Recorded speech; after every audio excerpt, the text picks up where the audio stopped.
नमस्कार, मी स्नेहा. आपण पाहताय साम टीव्ही भाग्य विजय या आमच्या विशेष कार्यक्रमात तुम्हा सगळ्यांचं स्वागत. मंडळी, ज्योतिषशास्त्राच्या माध्यमातून आपण करिअरची निवड कशी करू शकतो, ज्योतिषशास्त्र आपल्याला आपल्या करिअरच्या निवडीसाठी कसं काय मार्गदर्शक ठरू शकतं याविषयी आज आपण जाणून घेणार आहोत. आणि त्यासाठी आपल्या स्टुडिओत आलेले आहेत सुप्रसिद्ध ज्योतिष आणि वास्तुतज्ञ डॉक्टर विजय साटोरेकर. सरांचं स्वागत करूया.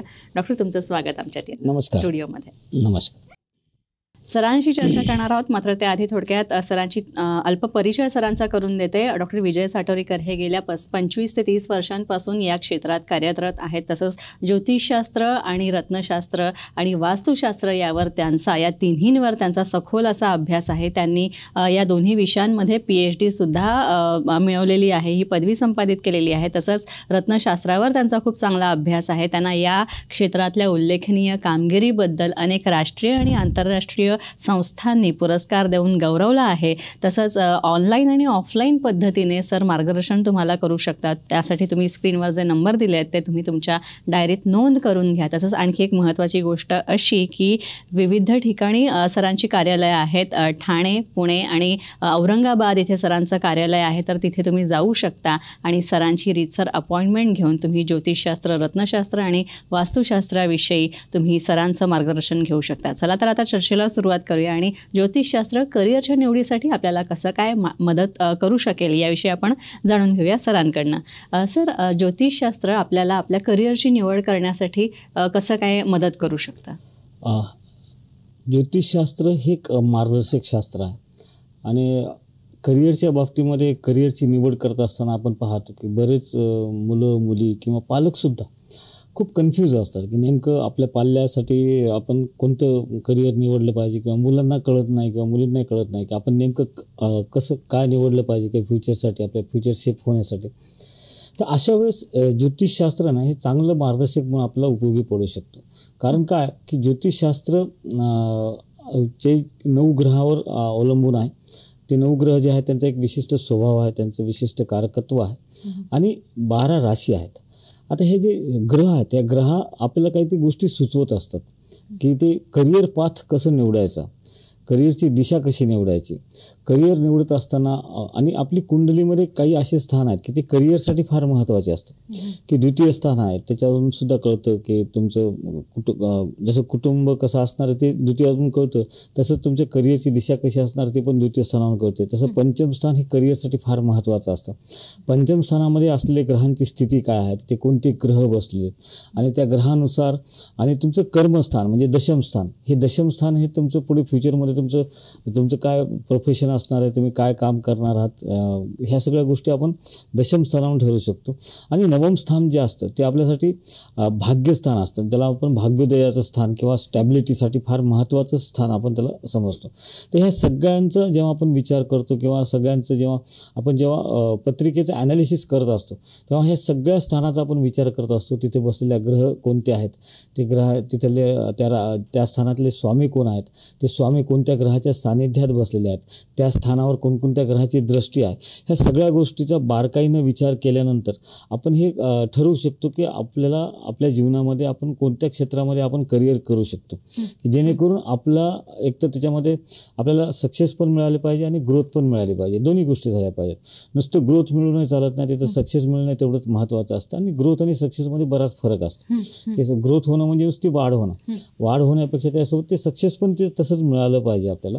तर त्या दृष्टिकोनातून आपण कोणतं करिअर निवडलं पाहिजे आणि ते करिअर करत असताना किंवा करिअर निवडल्यानंतर असं तो बरेचदा असं होतं की बरेच जण करिअर निवडतात आणि त्याच्यानंतर मग 1 वर्षानं त्यांचा त्याच्यातला इंटरेस्ट कमी होतो म्हणा, किंवा त्यांना असं वाटतं की आपल्याला याच्यामध्ये सक्सेसच मिळत नाही, आपण हे तेव्हा डिसिजन आपलं चुकलं की काय, किंवा बरेच जणांना स्वतः मान्य करायचं नसते की आपलं डिसिजन चुकले म्हणून ते बळजबरी करण्याचा प्रयत्न करतात.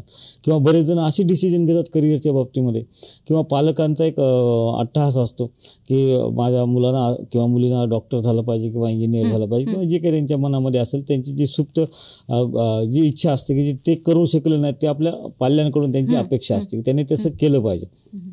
पण तसंच ते घडेल असं काही होऊ शकत नसतं.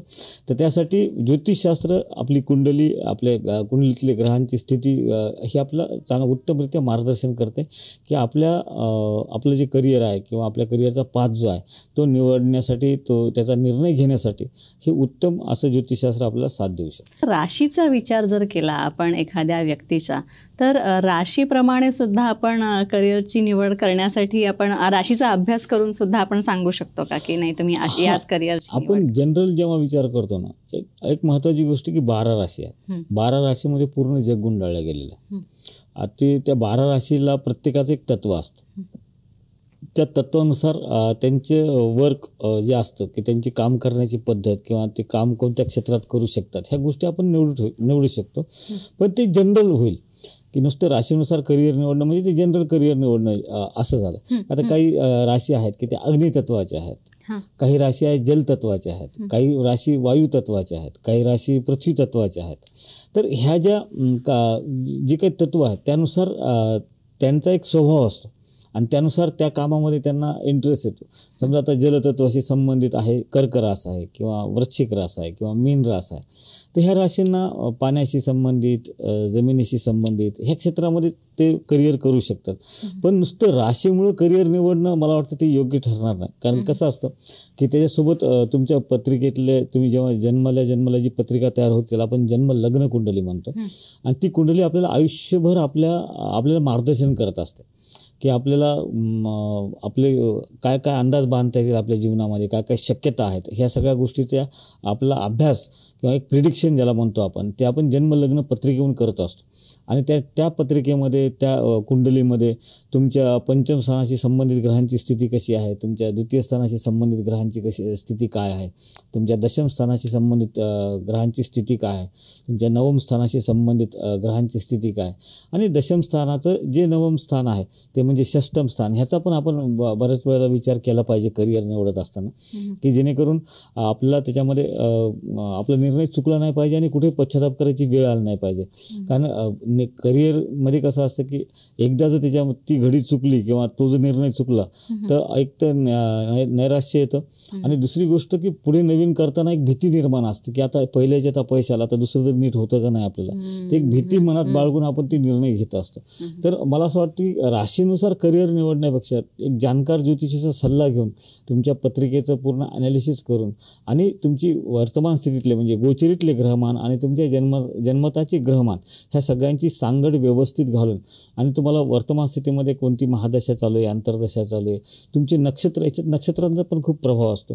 नक्षत्रांचा प्रभाव तुमच्या पत्रिकेवर कसा आहे, ते नक्षत्र स्वामी कोण आहे, या सगळ्या गोष्टीचा विचार बारकाईनं करून जर आपण करिअरची निवड केली ना तर निर्णय चुकणार नाहीत आणि अडचणी येणार नाहीत माझं असं मत नाही आहे. पण जरी अडचणी आल्या तर त्याच्यावर तुम्ही मात करण्याची मानसिकता तुमची एक बनेल आणि त्याच्या आधीच तुम्ही ते सावध असाल की आपल्याला पुढे काय करायचं आहे. आणि जरी अशी परिस्थिती आली किंवा मनाच्या विरुद्ध एखादा करिअरमध्ये एखादी अडचण आली तर त्याच्यावर मात करून पुढे कसं जाता येईल. कारण जो थांबतो तो संपत असतो आणि जो सातत्यानं प्रयत्न करत असतो तो आज न उद्या तिथं सक्सेस होत असतो. तर ते सातत्य, कन्सिस्टन्सी करिअरमध्ये फार महत्त्वाची असते. किंवा थोड्या मनाच्या विरुद्ध झालं किंवा मनासारखा रिझल्ट मिळाला नाही की लगेच बरेच मुलं अपसेट होतात, नाराज. आता आपण पाहिलं, आता काल परवा 12वीचा निकाल वगैरे लागला तर बरेच मुलं नाराज झाले की त्यांच्या मनासारखा रिझल्ट आला नाही. काही मुलांना अपेक्षित रिझल्ट आला, ते आनंदी आहेत, तर त्यांनाही खूप शुभेच्छा आहेत की त्यांनी त्यांच्या करिअरमध्ये पुढे खूप चांगलं करावं.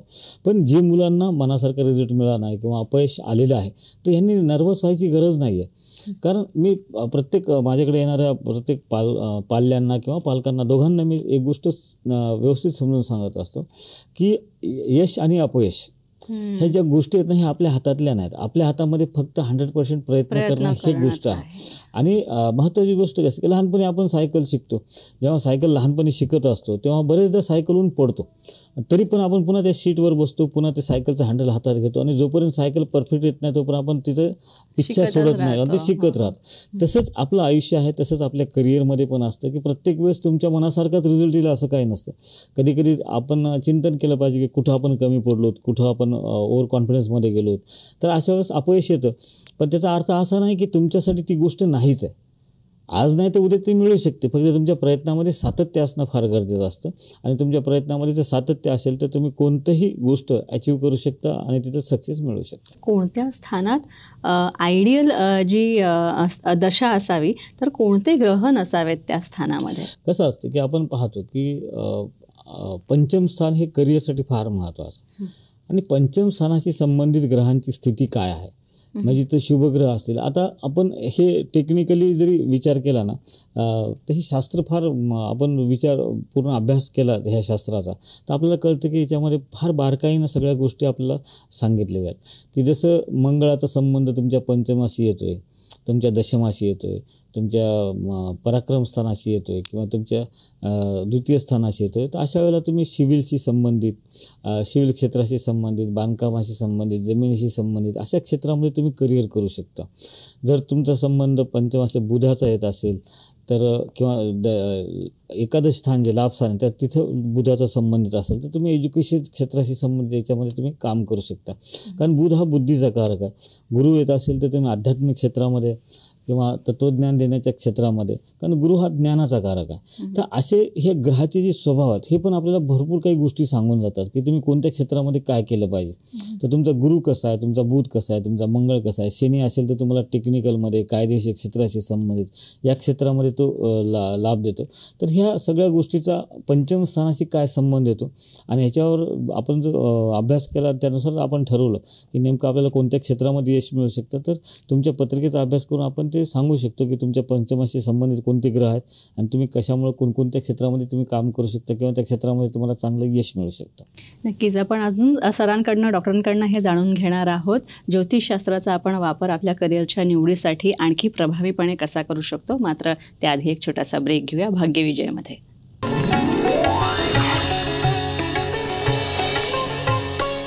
ब्रेकनंतर भाग्यविजयमध्ये पुन्हा एकदा आपलं स्वागत. ज्योतिषशास्त्राच्या माध्यमातून करिअरची निवड यावर आपण जाणून घेतोय, या संदर्भात जाणून घेतोय आणि डॉक्टर विजय चाटोरीकर आपल्यासोबत आहेत. डॉक्टर मला एक सांगा, मगाशी आपण बोललो की ग्रहांवर सुद्धा अवलंबून असतं का हे करिअरची निवड ग्रहांच्या स्थितीवर, तर त्याबद्दल आणखी आम्हाला जाणून घ्यायला आवडेल. हां, प्रत्येक ग्रह जो आहे ना पत्रिकेतला तो काही ना काही ते दर्शवत असतो. जसं मी ब्रेकवर जाण्यापूर्वी तुला सांगितलं की मंगळ हा जमिनीशी संबंधित व्यवसायामध्ये, आर्किटेक्चर, त्याच्यामध्ये भरपूर पहिल्या काळामध्ये कसं होतं की सायन्स, आर्ट्स आणि कॉमर्स हे तीनच फॅकल्टीज होत्या. हां, किंवा मग खूपच झालं तर ITI करायचं. हे म्हणजे टेक्निकल फील्डमध्ये गेलात. तर ह्या ज्या सायन्स म्हणलं की मग तुम्ही इंजिनियर होणार किंवा डॉक्टर होणार, कॉमर्स म्हणल्यावर तुम्ही अकाउंटंट होणार किंवा बँकेशी संबंधित व्यवहार. पण हे प्रत्येक क्षेत्रामध्ये तर तुम्हाला हे ग्रह सांगू शकतात की जसं जमिनीशी संबंधित मंगळ आहे, बुध हा एज्युकेशनशी संबंधित आहे, कल्पकतेशी संबंधित आहे. सूर्य हा तुम्हाला कॅम्प्युटर क्षेत्राशी संबंधित, इलेक्ट्रिकल, इलेक्ट्रॉनिक, टेलिकम्युनिकेशन्स या सगळ्या क्षेत्राशी संबंधित क्षेत्रामध्ये कसं यश मिळू शकतं हे दाखवतो. त्यासोबतच सूर्य हा ग्रहांचा राजा आहे आणि जेव्हा सूर्य तुमच्या कर्मस्थानाशी संबंधित असतो, पंचम स्थानाशी संबंधित असतो, नवम स्थानाशी संबंधित असतो, दशम स्थानाशी संबंधित असतो, अशा वेळेला तो तुम्हाला अधिकार योग पण देतो. याचा अर्थ तुम्हाला सरकारी नोकरीमध्ये पण चांगलं यश देऊ शकतो. तर ही पत्रिका पाहिल्यानंतर ह्या ग्रहांच्या स्वभावानुसार की तसंच राहू असेल तर राहू तुम्हाला खाद्यपदार्थाशी संबंधित, मेडिसिनशी संबंधित क्षेत्रामध्ये चांगलं यश देऊ शकतो. तर राहू केतू तुमच्या केंद्रामध्ये असतील किंवा त्रिकोण योगामध्ये असतील तरी तुम्हाला मेडिसिनशी संबंधित, आरोग्य क्षेत्राशी संबंधित या क्षेत्रामध्ये चांगलं, आणि त्यातल्या त्यात फूडमध्ये सुद्धा हॉटेल मॅनेजमेंट असेल या क्षेत्रामध्ये पण ते चांगलं यश देऊ शकतात. तर हे आपण आणि त्याच्यामध्ये कसं असतं की आता क्षेत्र आपण निवडलं की आपण काय म्हणतो की तुला मेडिसिनमध्ये यश आहे, तर मेडिसिनमध्ये नेमकं करायचं काय, तर ते सुद्धा आपण कुंडलीहून सांगू शकतो की MBBSच झालं पाहिजे का, डिफॉर्मसी केली पाहिजे का, बीफॉर्मसी केली पाहिजे का, त्याच्यामध्ये आयुर्वेदाशी संबंधित क्षेत्रामध्ये तुम्ही जाऊ शकता किंवा दाताशी संबंधित डेंटिस्ट तुम्ही होऊ शकता.